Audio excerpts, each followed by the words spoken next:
Namaste. Thank you for joining me once again on this deep exploration into everything health and consciousness. In this episode, we're exploring trauma and the Ayurvedic Vedic view on trauma, understanding what trauma is, how we address it from an Ayurvedic and Vedic model, and how we can heal from it. One of the reasons I want to talk about this is that I don't feel it's talked about enough in Ayurveda, yoga, Jyotish communities, the Vedic communities. I think oftentimes it's actually overlooked, thinking that it will resolve itself if we do enough spiritual practice or if we offer it to God. And on some level that may be true, but offering it to God, I don't feel is always taking personal responsibility for doing our own work. I think this discussion needs to be opened up and looking at trauma and the value that these Vedic traditions can really offer us in healing it. Even in a lot of the Ayurvedic schools, yoga schools, it's not talked about that much, and the techniques and attention that it deserves is not given. That's just been my experience. I think the world is changing and more attention is being given to that. There's trauma healing yoga and breath work. It's opening. I just want to explore this deeper and open the conversation even more. Ayurveda provides a holistic framework and understanding for addressing trauma. Ayurveda tells us that our trauma is rooted in the disconnect from self, the disconnect from the body, mind, spirit, unified connectedness. And trauma is not just a psychological event. It's a disruption to the individual's natural harmony. From the Ayurvedic model, it affects the subtle energy systems. It imbalances the doshas. It imbalances the 5 elements. And it leaves a deep imprint on the mind, and it can leave a deep imprint on the Atman, the soul. And these disturbances can manifest as physical, emotional, mental, or even spiritual imbalances. Modern psychology really often focuses on the mind and the nervous system in trauma, but Ayurveda expands the view and incorporates the body's energetic system, the digestive system, the constitutional aspects. And exploring Ayurveda's approach to trauma, we include the causative factor, the manifestations, and therapeutic tools for healing it. To understand trauma, we need to really ask what it is and where it comes from. One modern perspective, which I do agree with to an extent, is that trauma isn't a result of what happens, it's a result of what happens inside of us. And healing trauma through a Vedic psychology approach integrates the ancient wisdom practices of Ayurveda, of yoga, of Jyotish, of Tantra, of Vedanta, alongside these modern psychological insights. So we can transform emotional pain into growth, into emotional intelligence, embodied intelligence, and a spiritual awakening. Really, trauma is viewed as a disruption to the body, mind, soul balance. That's the prakriti and the vikruti, and that obscures the true nature, Atman. In Ayurveda, trauma is viewed as a deeply ingrained disturbance that disrupts our balance, the tri-doshas, the 3 doshas, and our subtle bodies. The physical trauma is when there's an injury or physical harm that disrupts our body's natural homeostasis.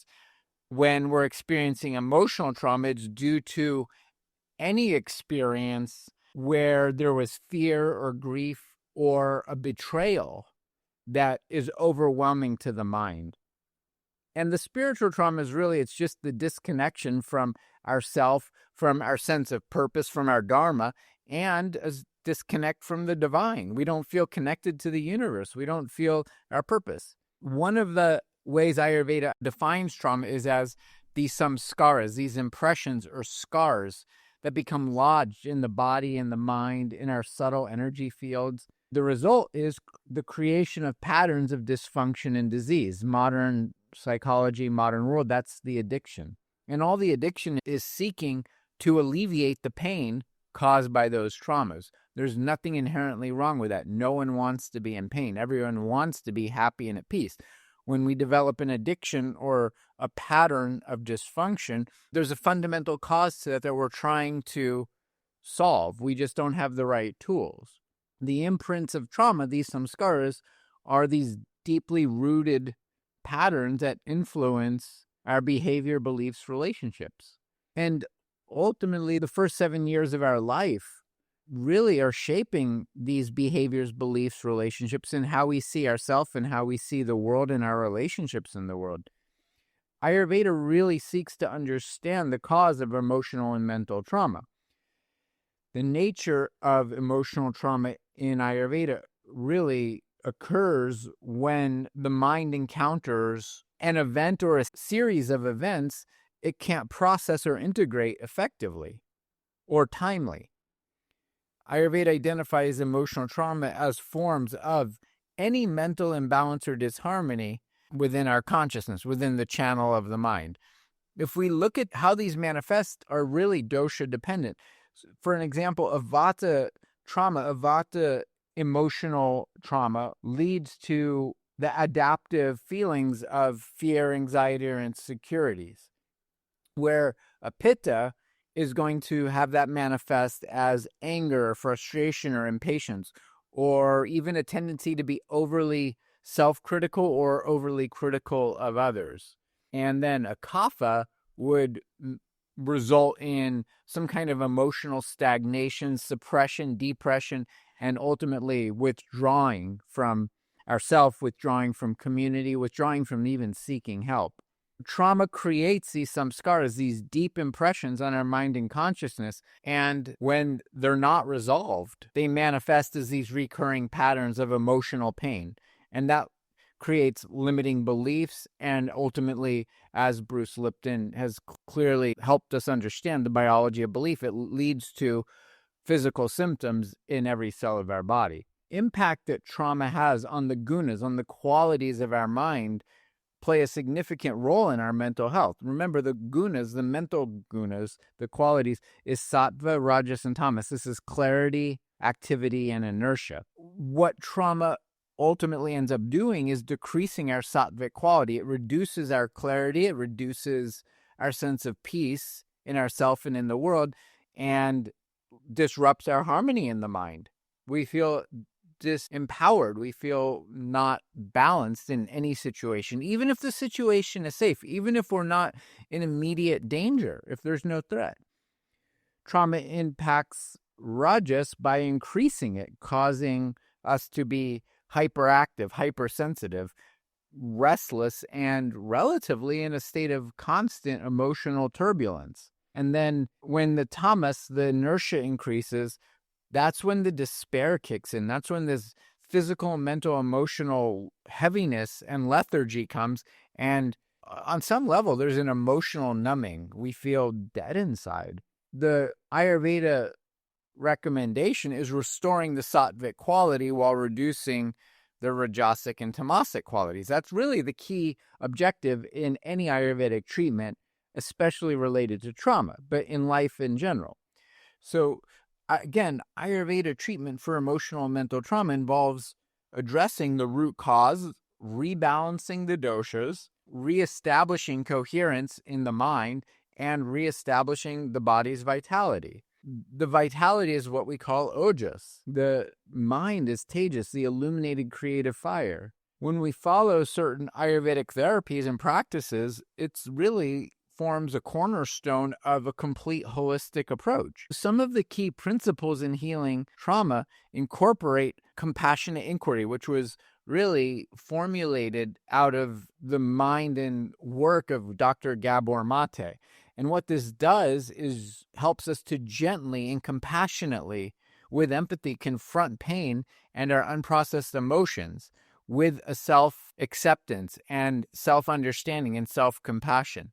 We have to feel safe. We have to feel empathy coming from the person we're working with in order to do that. That's the basis of compassionate inquiry. That's a key component. And then that encourages the understanding that the trauma is not a failure. It's not a weakness. There's nothing inherently wrong with us. We didn't do anything wrong. We were not given a proper environment to grow in a healthy, emotionally intelligent embodied way. So we adapted. That's all the trauma is an adaptation.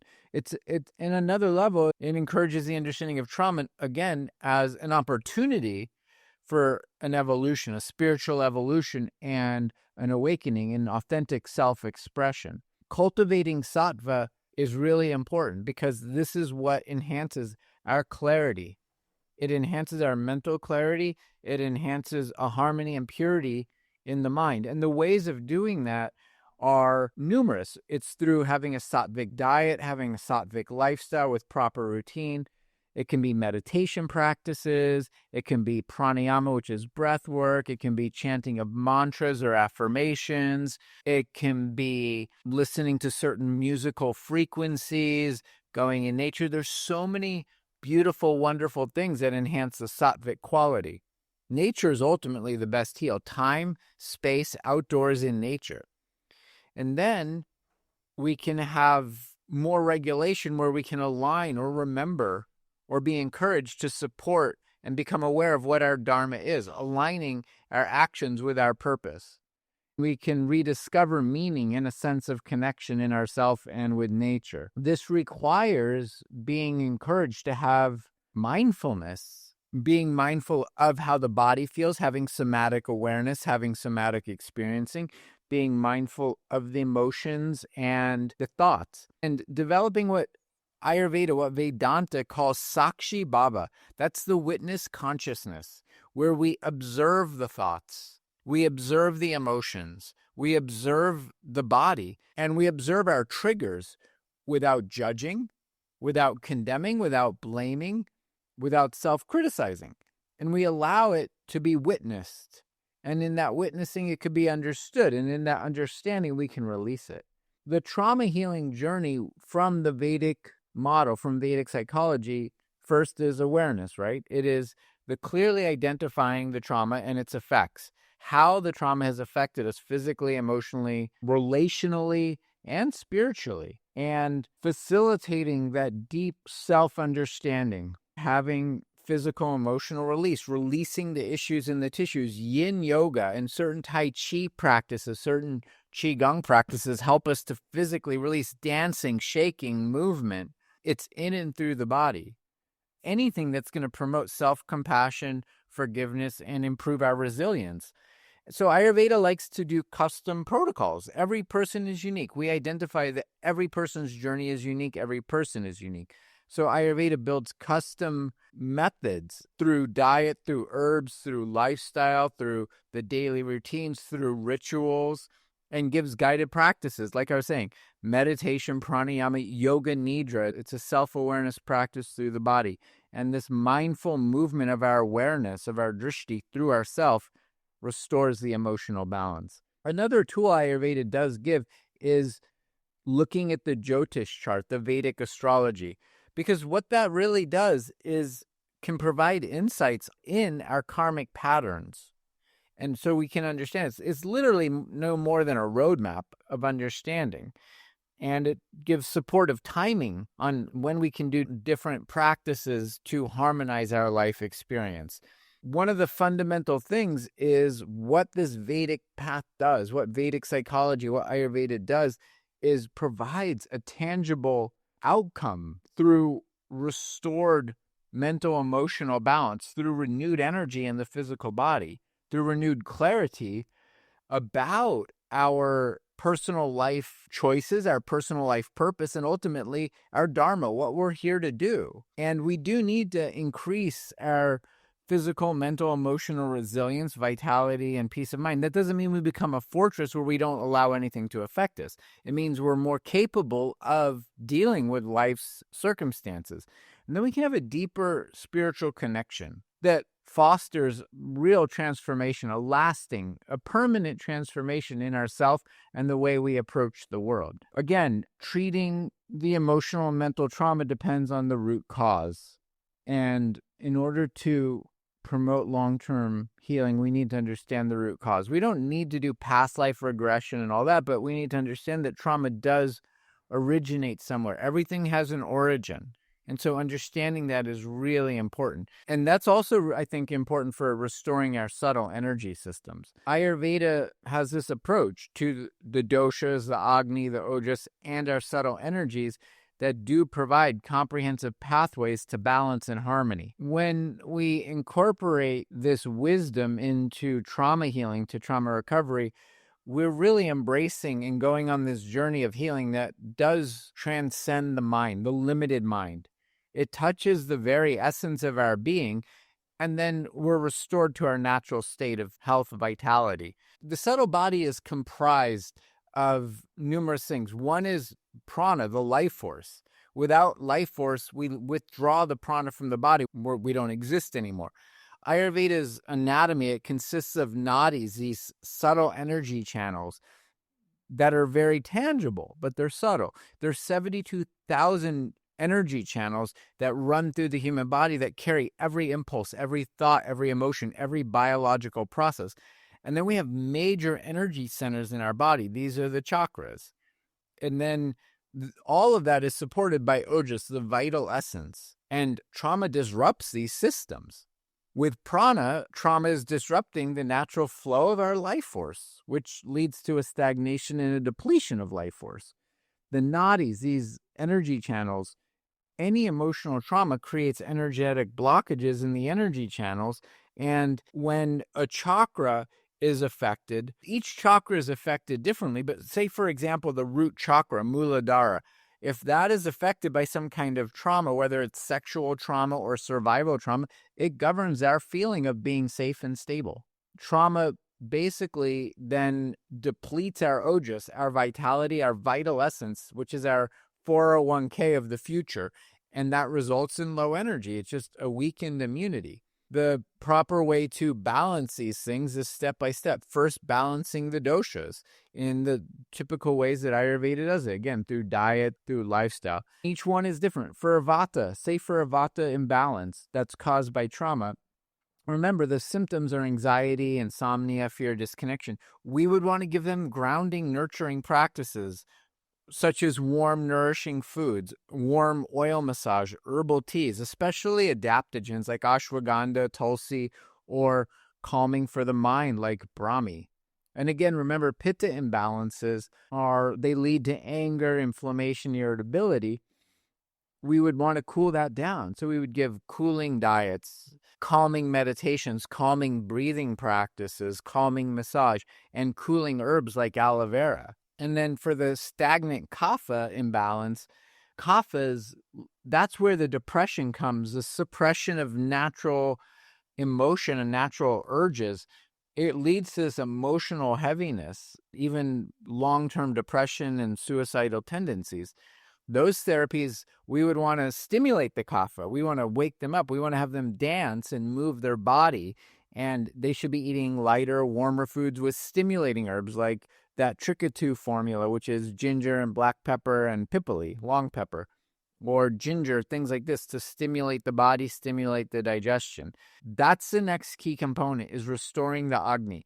Not just the digestive agni, the mental agni, because that fire is responsible for metabolizing our food, our emotions, and our experiences. Signs of weak agni are noticed by any digestive issue, whether there's gas or bloating or malabsorption. A sign of weak agni is physical fatigue or mental fatigue, mental fog, what we call brain fog, emotional stagnation, not even able to feel the emotions. Again, typical Ayurvedic treatment would be, regular eating versus to regulate the digestive system, and then stimulating digestive herbs, maybe some detoxification practices, things like that. Then, after the agni is strong, we rebuild the vital essence. We rebuild that ojas. That's the vitality, immunity, resilience.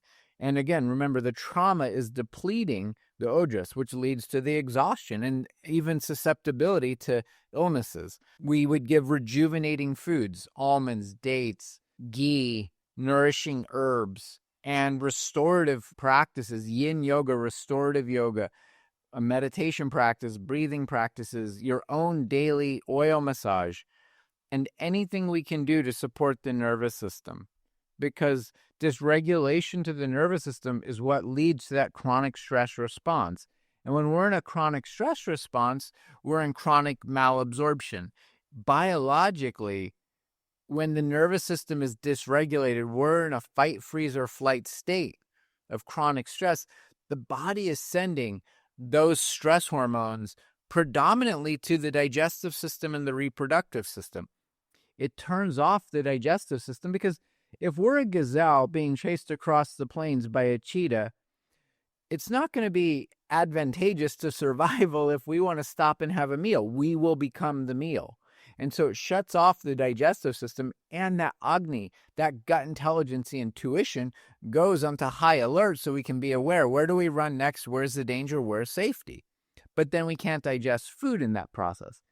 The body then needs energy from somewhere. So it goes to the reserved ojas and burns it up. And so it's also disruptive to that. There's one human system, there's one cycle of endocrine disruption or endocrine balance. So there's not all these separate systems. It's one unified network. To support that, doing breathing practices is really important.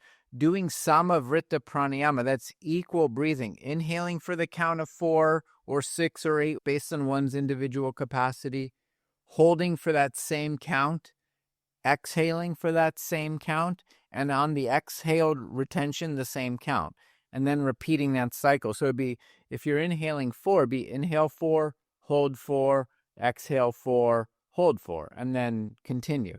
So doing that regular breathing calms the mind and it regulates prana. Then we can give herbs and diet and massages and other practices that support the nervous system. There's even treatments like Shirodhara, which is the pouring of warm medicated oil on the forehead to regulate the nervous system as well. Healing the emotional trauma involves working with the mind and the qualities of the mind, the sattva, rajas, and tamas. We want to do whatever we can to cultivate that state of purity and clarity. That's really Ayurveda, yoga, Jyotish. The Vedas say that's best done through mantra chanting, self-inquiry, vicharya, and some meditation. Meditation doesn't mean just emptying the mind completely, being in a no-mind state. It means witnessing the thoughts, being a witness to what is. When we're a witness to what is, we're actually just completely back to regulation of self, because that's who we ultimately are, is Purusha, is Shiva, is the pure witness state consciousness. We need to reduce the rajas, the hyperactivity in the mind, and that's through any of these mindfulness practices, and reducing the tamas, uplifting that heaviness, stimulating activities, uplifting environments, positive reinforcement, going out on a big hike in nature with friends, with loved ones, that's a good way. Any of these emotional therapies, doing mantra, doing swadhyaya, that's a yoga practice of self-reflection, journaling, or going to compassionate inquiry counseling or somatic healing, doing an inner inquiry into what's the nature of the self. Am I this body? Am I my thoughts? Am I my emotions? Am I the stuff I have? Am I the experience that I had when I'm 5 years old that caused the trauma to begin with? We have to do this inquiry. And even with emotional healing, in a safe environment, therapeutic touch is so valuable. Ayurveda has the abhyanga massage.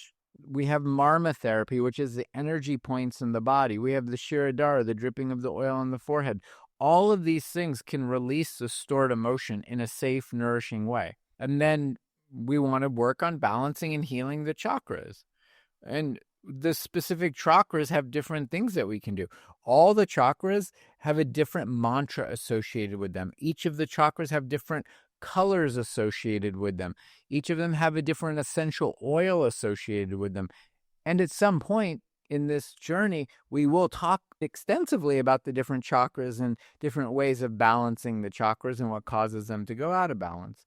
But just briefly, the root chakra, Muladhara, that's trauma related to our safety and stability. And we want to do grounding practices. My favorite grounding practice is walking barefoot on the earth and hugging a tree. The color associated is red. So we can look at red colors, meditate on red colors, or wear red colors. This is just one example. The heart chakra is associated with the color green. And so wearing green colors, being in nature with the trees, my heart opens up. But heart chakra deals with our emotional wounds. We want to practice heart-opening yogas and yoga poses and using heart-opening essential oils like rose. That's the most heart-opening. And if we're talking about the third eye, that's like a violet, bluish violet, or even pure white light. That disruption comes from total confusion about who we are and a disconnection from self. Meditation is great. Herbs like Brahmi, Shankapushpi, Kapikachu, Gutta in the West, lion's mane mushroom, things like this. And then using essential oils like blue lotus or sandalwood. These are just brief examples of this. To do the spiritual healing, to do spiritual connection, because the disconnect from self is a disconnect from purpose. It's a disconnect from higher self. Ayurveda firmly believes we can reestablish that connection through the practice of mantra, through the practice of mindfulness, through the practice of selfless service, thinking about other people more than ourselves. It doesn't mean we're bypassing ourselves, but when we do service to anyone, we feel better. When we give food to someone, we actually benefit from it first. When you're buying flowers for your beloved or someone you're trying to get to go on a date, you enjoy the flowers first. You have that joy in giving the flowers, then they enjoy it. So when we give to someone else, this really helps us. We can do different prayers. We can do rituals, release ceremonies, fire pujas, fire homas, offering our pain, our trauma into the fire mindfully with intention. And with everything, yoga, I think, is a fundamental part of it because life is in and through the body. Trauma-informed yoga practices, restorative yin yoga on a much deeper level. Ayurveda employs really comprehensive methods like panchakarma, deep dive detoxification and rejuvenation process that don't just cleanse the body. They cleanse the mind and emotions of physical and emotionally accumulated toxins. There's stages to that. And then doing rejuvenative therapies that replenish vitality and strengthen the resilience and heal the effects of trauma. There's diets. Each individual diet is there. And each diet comes with different herbs. And we do that on an individual basis. So panchakarma, diet, the daily practices, hygiene, all of these things are super, super important in the healing process.